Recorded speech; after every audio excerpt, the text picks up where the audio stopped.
So what's going on guys, Kids here and welcome back to a brand new video. For today I will show you the best Monster Hunter World weapon tier list. So this game in general has bunch of fun weapons that we can play, and we have very unique variety to choose from. But the big question is, which weapon can actually perform the best and do the highest damage and much more. So I've done bunch of testing and here's the new tier list that you've been waiting for. If this sounds interesting to you, then let's get right into it. So then moving over to the first weapon that gets to be in the S tier, and it is the Charge Blade.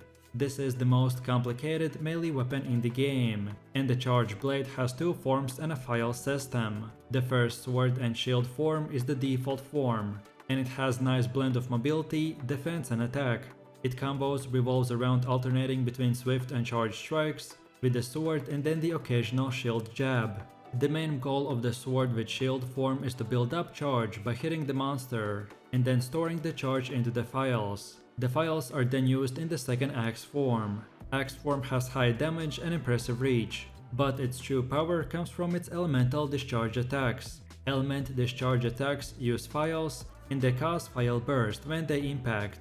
The Charge Blade only has 5 files, 6 with capacity boost skill, so these explosive attacks are limited. Overall, the sword with shield form is versatile with decent offensive and defensive capability, as well as excellent mobility. Then the axe form is capable of massive damage, then the guard points allow experienced hunters to stay protected, and finally the file effects can be accessed in both forms, and they provide extra damage and or stunning power.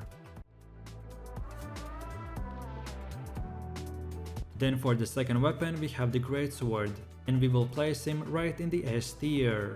This is a slow, heavy weapon with a massive damage potential. The Greatsword is the heavy artillery of a melee weapon. While simple at first, the Greatsword requires skill, timing and spacing in order to get the most out of it. On offense, the Greatsword attacks with slow, under-wrist swings that hit with high damage and stagger. Overall, this weapon has the highest damage per hit in the game. It has great range. High stagger multipliers make the part breaks and flinching easier, and then finally the Greatsword can be used to guard, although it's very sharpness consuming, but on the other hand, if you don't guard, then the sharpness consumption is extremely low.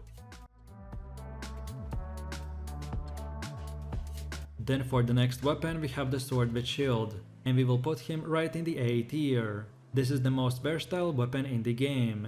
He has high mobility. It has second highest attack speed in the game and a mix of cutting and blunt attacks, even a decent blocking ability, and the option to use items and the slinger while still drawn. On offense, the Sword with Shield demands tenacity of its user. Hunters must stay on top of the monster and never stop attacking. The Sword with Shield specializes in rapid slashing combos, with the occasional shield bash thrown in. This makes it equally good at serving tails and stunning monsters. Thanks to the light, quick nature of its attacks, the sword has good reaction time when it comes to defense. Hunters can run at full speed and dodge attacks without worrying about being locked into attack animation. The shield part of the Sword with Shield also allows hunters to block the monster attacks. While it's not the strongest block in the game, it's still an invulnerable part of this playstyle. Lastly, hunters are able to use items and their slinger while their weapon is still drawn. This ability is useful in countless ways, from healing and buffing yourself and teammates, to traversing the map and shooting at distant targets. Overall, this is one of the most versatile and free-form weapons in the game. This is the only weapon that is able to use items without cheating. This as well is the only weapon that is able to perform a slinger burst from neutral position. And finally, you will naturally deal severe and blunt damage. So then for the fourth weapon we have the bow, which will go right next to the sword and shield. So the bow is a ranged weapon capable of unleashing a never-ending barrage of arrows on the target. While simple to use, its mastery requires a detailed knowledge of the best combinations of attacks, coatings and a distance from the monsters. The bow doesn't use ammo in conventional sense, so hunters will never run out of arrows to fire. Instead, they use coatings, which applies special effects to the arrow. Lastly, the bow has an optimal range for firing, so being too far away from the target will cause shots to do less damage. The potential range will vary based on coding, and the crosshair will glow orange when the monster is in optimal range. So overall, the bow has unlimited ammo. The ranged attacks allow for relative safety. He has good crowd control thanks to the coatings and arc shot. Then as well, this is one of the highest sustained DPS weapons in the game. And lastly, you will have high mobility, allowing for really good levels of survivability. And then for the last A tier weapon we have the longsword. This is an elegant weapon that is well rounded. Its attacks are relatively fast, it deals decent damage and has very good reach. Hunters are able to roll out of the most longsword combos, which makes it a very mobile weapon. On top of this, its solid base moveset has a unique spirit gauge system, so every non-spirit attack from the longsword heals the spirit gauge a little bit. The gauge decays over time, however filling it up completely locks it for a time, preventing the decay. This gauge can be spent on spirit attacks that do extra damage in each level. So level 0 is the starting level, then level 1 will have a white glow on the spirit gauge and the longsword itself. Then level 2 will have a yellow glow, and then finally level 3 is red. Each level raises the attack power of the longsword by a fair amount. If you don't do the spirit attack combo, then the glow around the spirit gauge will decrease, and when it's gone, the level will go down one by one. The higher the level, the faster the gauge glow will deplete. Keeping the spirit gauge at level 3 is very important for using the longsword effectively. So overall, this is a well-rounded weapon with decent damage, attack speed and mobility. So then for the next weapon we have the dual blades, that deserve to be placed right in the B tier. This weapon has whirlwind of blades that never stop spinning. You pretty much get 0 defense for a chance of 100% offense capabilities, with the highest attack speed in the game.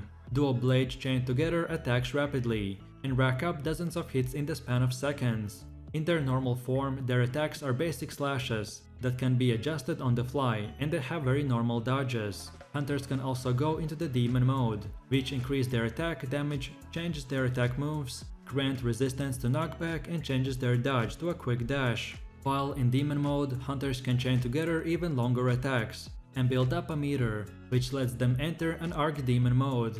Archdemon mode further increases the attack damage and changes the moveset, mastering the flow of the combat and the flow from basic mode to demon mode, and then to the archdemon mode will turn hunters into an unstoppable flurry of blades. So overall, with this weapon you can do the highest potential DPS out of all melee weapons when using the elemental damage. Demon and archdemon modes can chain combos using extremely high damage, and your dash dodging is fast and has superior iframe compared with the regular rolling.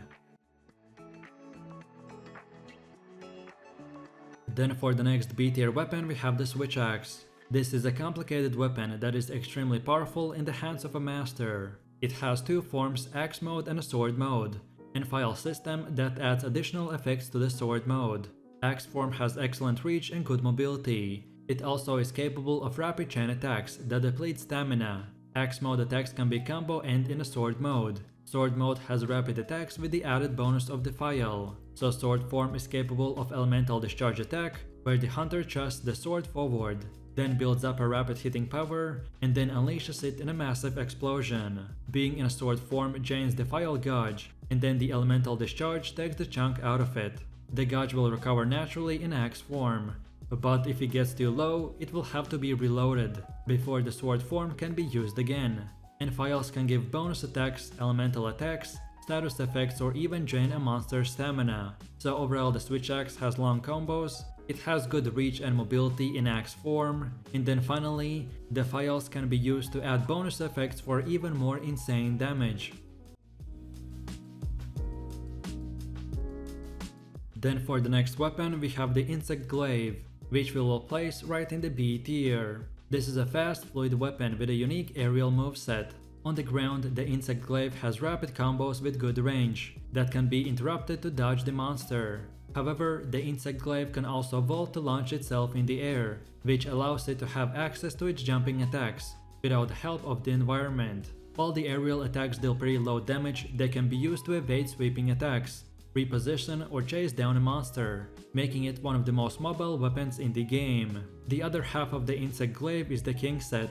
The kinsect is a large insect that sits on the hunter's arm. The hunter can command the kinset to go away, hit the monster to collect essence, and then even come back.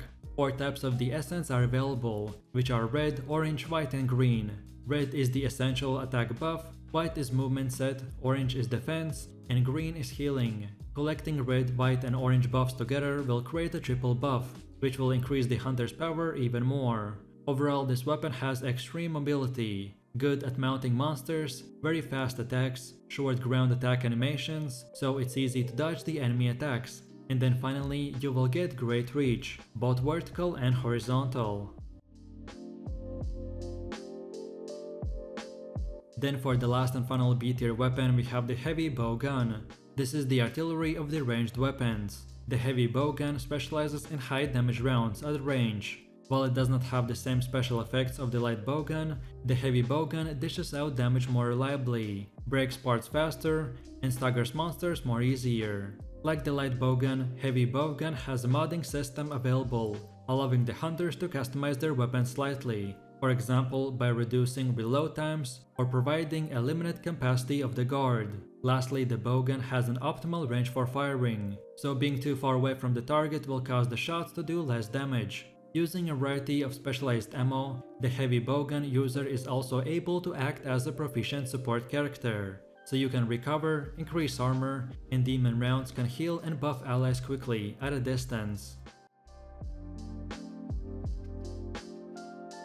So then moving over to the C tier, and the first weapon that gets to be in here is the hammer. This is a fast, hard-hitting weapon. As expected, the hammer deals only blunt damage, which makes it perfect for dealing stun damage and knocking out the monster. The hammer's basic attacks are surprisingly fast for such a heavy weapon, and they deal quite a bit of damage. They also have good chaining potential and are very good at hitting the same spot over and over again, like the monster's head, to rack up stun damage. Hammers can also do charged attacks. They have 3 charge levels, just like the greatsword, but the hammer allows hunters to run around while charging up their attack. The type of charge attack also changes based on the hunter, if it's standing still or moving when the attack goes on. Lastly, hammers can do a self buff while charging. This buff increases the attack damage and stun damage, and gives minor type of armor during charged attacks. So overall, the hammer was built to destroy monsters with brutal efficiency, and it's very good at its job.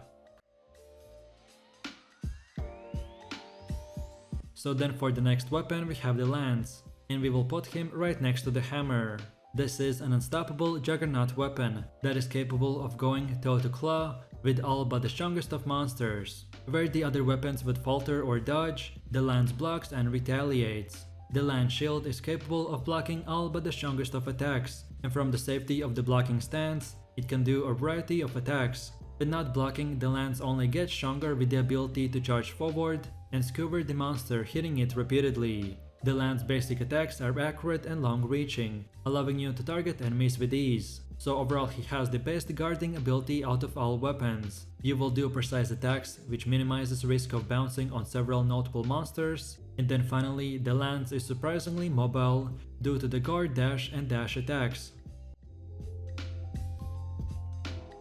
Then for the last C-tier weapon we have the light bowgun. This is the smallest of the 3 ranged weapons. Its small nature allows the hunter to repeatedly reposition and dodge incoming attacks. On offense, the light bowgun boasts the highest fire rate of the ranged weapons. It also specializes in support ammo, such as poison, paralysis, and recovery, meaning it can reliably inflict a variety of status effects on the monster while still dealing damage. Like the heavy bowgun, the light bowgun has an optimal range for firing, so being too far away from the target will cause the shots to do less damage. So then for one of the last weapons we have the hunting horn, that gets to be placed right in the D tier. This is a light-hearted weapon, which is a welcome addition to any hunting party. The main feature of the hunting horn is the ability to play music. Every attack adds a music note to the music sheet, and once the correct sequence of notes are played, a melody is made and added to the melody sheet. Hunters can play any melody they have stored at any time. The effects of a melody can range from attack buffs to immunity. Once the hunter has played all the melodies they wanted to, they can still attack the monster. Overall, the hunting horn is still a weapon after all, and a very valuable one at that. High damage and simple moveset makes it for a strong offense, while dealing only blunt damage makes the hunting horn very good at stunning the monsters. So then for the last and final weapon we have the gunlance, which we will put right next to the hunting horn. This weapon has a lot of defense, while having impressive range and damage. Its basic attacks are mix of stabs, sweeps and slams. Instead of charging ability like the lance, the gunlance can fire a shotgun blast. While not truly a ranged attack, those rounds deal true damage, ignoring the toughness of the monster, and allowing damage to be dealt to parts that otherwise couldn't be touched. The gunlance can also charge up to unleash a massive explosion called the Vibrance Fire. Using the Vibrance Fire will cause the lance to overheat, and it cannot be fired again until it has cooled down. Normal shots will not cause overheating, but they will chew through sharpness and must be reloaded every few shots. Lastly, the gunlance basic block is tied with the lance for the strongest in the game. However, it lacks the same special defense moves, which makes it a slightly weaker in that regard. And that's about it.